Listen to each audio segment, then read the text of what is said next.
ঈদুল আজহার বাকি আর কয়েকটি দিন। দেশে কোরবানির পশুর হাটগুলোতে গরুসহ অন্যান্য পশু নিয়ে এসেছেন খামারিরা। ঢাকার ১৬টি গরুর হাটে বিপুল সংখ্যক কোরবানির পশু বিক্রি হওয়া সত্ত্বেও এখনও দাম অনেক চড়া। হাটগুলোতে কোরবানির পশুর সরবরাহ বেশি থাকলেও ক্রেতা কম বলে জানিয়েছে বিক্রেতারা। অন্যদিকে দামের সঙ্গে পাল্লা দিয়ে পেরে উঠছে না বলে জানিয়েছেন ক্রেতারা। ঈদের ২ দিন আগে দাম কমে যাওয়ায় গত বছর লোকসানের মুখে পড়েছিল তারা। তবে এবার গরু ব্যবসায়ীরা ক্রেতা কম থাকায় লোকসানে আশঙ্কায় দিন পার করছে।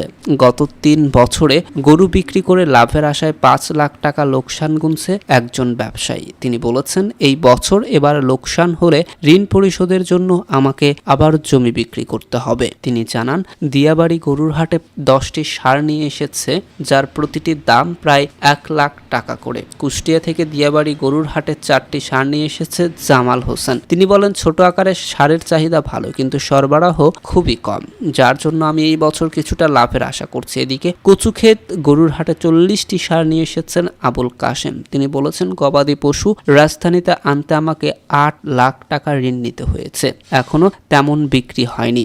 গত বছরে লোকসানের কারণে অনেক কৃষক এই বছর ষাঁড় লালন পালন করেনি বলে আবুল কাশেম জানিয়েছেন। এদিকে গাবতলী গরুর হাটের অবস্থাও একই। গত বছর ব্যবসায়ীদের লোকসানের কারণে বাজারে বড় আকারের ষাঁড়ের সংখ্যা কম ছিল। সিরাজগঞ্জে গরু ব্যবসায়ী নুরুল ইসলাম বলেন, আমি 5 লাখ থেকে 7.5 লাখ টাকা দামে 10টি বড় সাইজের ষাঁড় নিয়ে এসেছি, যার মধ্যে গত বছর অবিকৃত 5টি ছিল।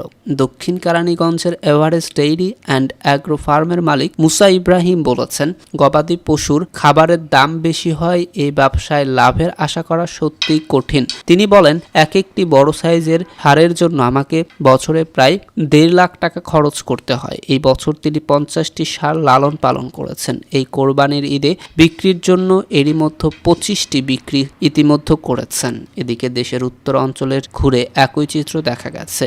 রংপুরের 5 জেলা কুড়িগ্রাম, লালমনিরহাট, গাইবান্ধা, রংপুর, নীলফামারী 78টি পশুর হাতে ক্রেতার চেয়ে বিক্রেতাই বেশি। ঈদুল আজহা উপলক্ষে কোরবানির পশুর হাটে গরু সরবরাহ বেড়েছে, তবে ক্রেতা সংকটের কারণে আশানুরূপ বিক্রি করতে পারছে না খামারিরা। লালমনিরহাট সদর উপজেলার বড়বাড়ি পশুর হাটে ইজারাদার সদস্য মেহেরুল ইসলাম গণমাধ্যমকে বলেন, গরুর খামারিরা আশানুরূপ দামে গরু বিক্রির জন্য ঘন্টার পর ঘন্টা অপেক্ষা করলেও ক্রেতা না থাকায় তারা হতাশ হয়ে পড়েছেন। সরবরাহকৃত গবাদি পশুর দাম 20 থেকে 25% বিক্রি হচ্ছে। প্রতি হাটের দিনে প্রায় 6 থেকে 7 হাজার গবাদি পশু সরবরাহ করা হচ্ছে।